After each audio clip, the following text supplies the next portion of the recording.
You won't believe what happened to me one sunny afternoon by the lake. I was just enjoying some quiet time on my dock when out of nowhere, the HOA Karen storms over and calls 911 on me.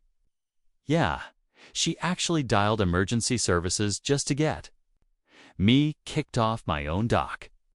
Things got wild fast, she was yelling, accusing me of trespassing and insisting the dock wasn't even mine to use. But here's where it gets crazier. She started screaming that her son had gifted the dock to his girlfriend, and that somehow meant I had no right to be there. It felt like I was caught in some surreal neighborhood drama that I never saw coming. Now, you might think this is just some petty HOA dispute, but it's way more than that. This story has all the ingredients of a real-life soap opera family. Drama, property fights, and a community on edge. The whole situation raised so many questions. Who really owns that dock? Why did the HOA get involved so aggressively? And what's the deal with her son supposedly giving it away without anyone else knowing? At the heart of this mess, there's me, just trying to enjoy my spot by the water, suddenly feeling like an outsider in my own neighborhood. As the 911 operator listened, I could hear Karen's voice getting louder and more frantic, but no one seemed to know what was really going on. The tension was thick, and I was left wondering if this confrontation would end peacefully or spiral even further out of control. Stay tuned, because in the next part, I'll share what happened when the police showed up and how this whole bizarre dock drama started to unravel. Trust me, you don't want to miss it. After that tense call to 911, things only got more complicated. You see, the dock in question wasn't just any dock. It had been part of the neighborhood for years. A spot where a lot of us gathered to relax, fish, or just watch the sunset. I'd been using it for a while, always thinking it was common property, or at least something I had a right to access. But apparently, the HOA Karen had a completely different version of the story. She acted like the dock belonged exclusively to her family, and that no one else had any claim to it. What made it even more confusing was the claim about her son gifting the dock to his girlfriend. That seemed odd from the start. Why would someone just gift a shared dock without telling anyone else? And if that was true, why was the HOA suddenly stepping in as if it were a big deal? The whole situation felt like it was about more than just a dock. There were family secrets and maybe even some hidden grudges at play.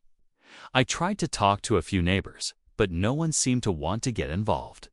Some just shrugged it off, while others whispered that this wasn't the first time Karen had caused trouble.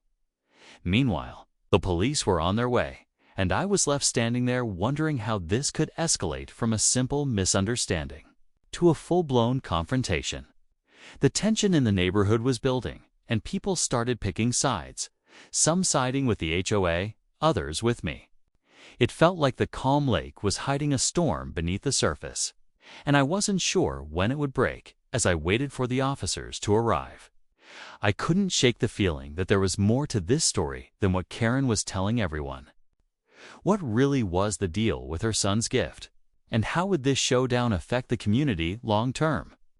The answers were still out there, tangled in all the noise and anger waiting to come out. When the police finally arrived, the air was thick with tension. I tried to explain my side calmly, but HOA Karen wasn't having it. She was loud, insisting that I was trespassing on private property and that the dock was off-limits to me. The officers listened carefully, but it quickly became clear that they were unsure about the ownership situation too. Without clear paperwork or agreements, it was hard for anyone to say who really had the right to be there.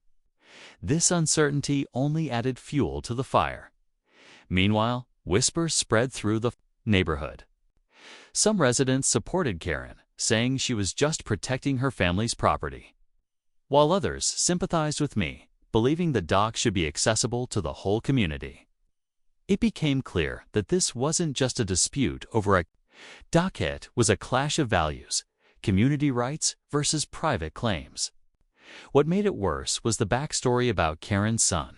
Apparently, there had been some family tension for a while, and this gift of the dock to his girlfriend might have been an attempt to shift control in a way that upset more people.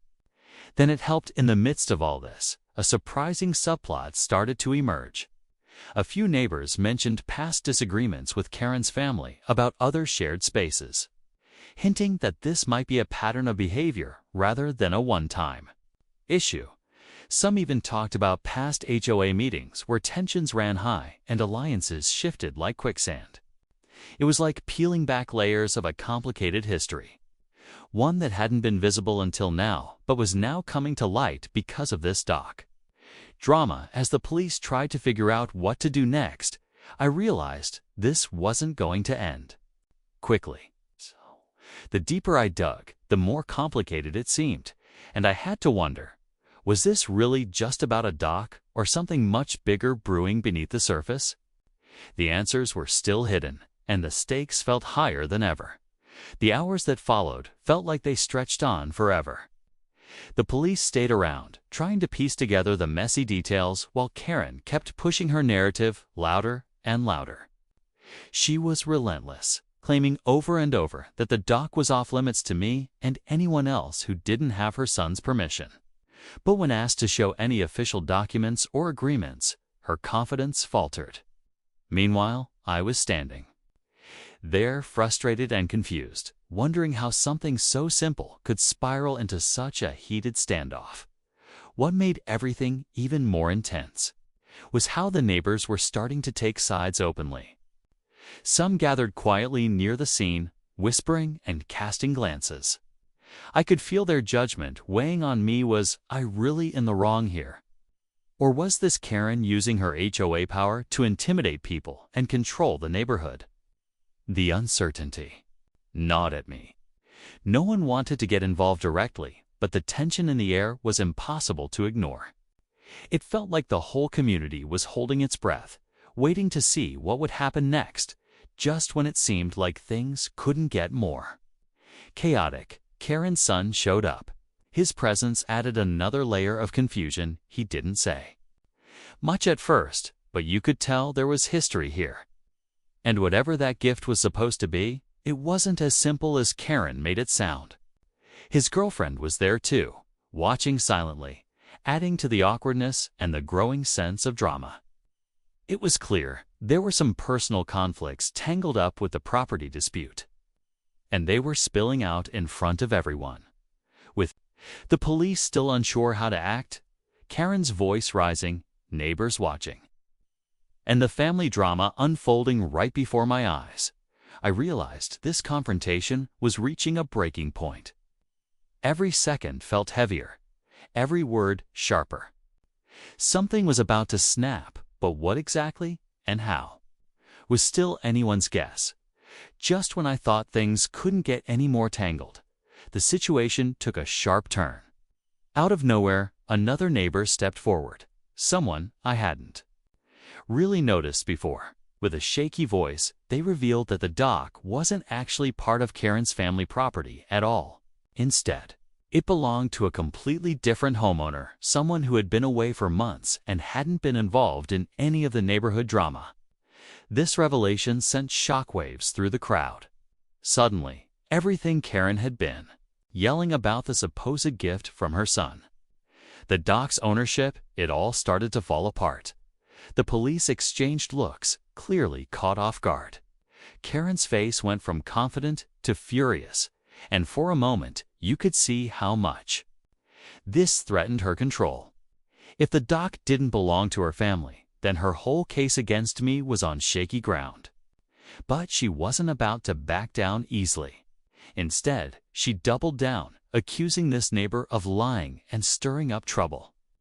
The tension exploded as voices rose, accusations flew, and the calm waters of the neighborhood scene turned into a chaotic storm. Adding to the mess, the neighbor who made the claim produced some old paperwork that seemed to prove the dock's true ownership. But Karen's son suddenly stepped in with a bombshell of his own. He claimed that, regardless of whose name was on the papers, There had been a private agreement within the family that no one else knew about something that legally transferred rights to his girlfriend. This hidden detail only deepened the mystery and made it clear that the family drama was far more complex than anyone realized, with the HOA Karen refusing to back off, the new neighbors standing firm, and the son's secret agreement shaking up the whole story. The conflict wasn't just about a dock anymore. It was about power, family secrets, and community trust all clashing in the middle of a quiet lakeside neighborhood. And as the sun began to set, the question hanging over everyone was clear. How would this explosive showdown end? As the sun dipped lower, casting long shadows over the dock, the tension reached a boiling point. The police decided to dig deeper into the property records right there on their phones, wanting to settle the dispute once and for all. What they uncovered was shocking, turns out. The dock was actually owned by the HOA itself, meant to be a shared amenity for the whole community. That meant Karen's claims, her son's gift, and even the mysterious paperwork from the neighbor held little legal weight. The dock wasn't anyone's private property. It belonged to all of us. Karen's face went pale, and for the first time, she was speechless. The officers gently explained the situation, and the crowd that had gathered murmured in surprise. The whole dispute had been based on misunderstandings, family drama, and a lot of assumptions. I finally had the right to be there, just like any other resident. Relief washed over me, but the feeling was short-lived. Before things could settle, Karen's son stepped forward, looking both frustrated and desperate. He revealed a secret no one expected years ago. The HOA board had made a behind-the-scenes deal with his family. It's quietly allowing them exclusive access to the dock in exchange for maintaining it. That deal was never officially recorded, which explained the confusion. His girlfriend hadn't been gifted the dock, she had been given permission to use it as part of this informal arrangement. But here's the twist: when the previous HOA board members left, no one told the new members about this deal. The current HOA, including Karen, were in the dark. That meant Karen was unknowingly fighting to protect a privilege that no longer existed. Suddenly, the dispute wasn't just about a dock, it was about transparency, trust, and what happens when neighborhood secrets come back to haunt everyone. The police left, urging the HOA to clear things up officially, but the neighborhood was left buzzing. What started as a simple argument had peeled back layers of hidden history, leaving everyone wondering what other secrets might be lurking beneath the surface. After that intense confrontation, the neighborhood slowly started to settle down. The HOA held an emergency meeting to address the dock situation and the hidden agreement that had caused so much confusion. It became clear that keeping secrets and informal deals only made things worse, especially in a community where trust and communication should come first. The board agreed to make everything transparent moving forward, ensuring that all residents knew the rules and rights about shared spaces like the dock. As for Karen, the experience was a hard lesson. Our aggressive approach had only made things worse, and she began to realize that protecting her family didn't mean pushing others away or stirring up drama.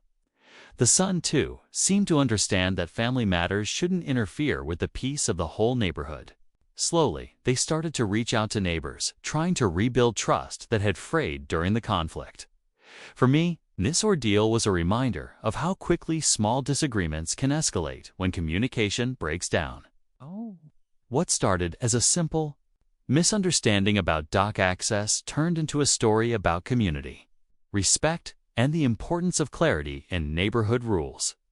It showed how even in the most peaceful places, tensions can simmer beneath the surface, especially when property, family, and pride collide. Looking back, I'm grateful that things didn't end with anger or bitterness. Instead, the dock dispute sparked necessary conversations that helped bring the community closer together. Now, when I sit by the water, I do so knowing the importance of standing up calmly and listening carefully. And if you ever find yourself caught in a similar HOA drama. Remember this story because sometimes the real battle isn't over property lines, but over how neighbors treat each other. Thanks for watching. If you liked this story, don't forget to subscribe and hit the notification bell for more neighborhood drama and real-life stories.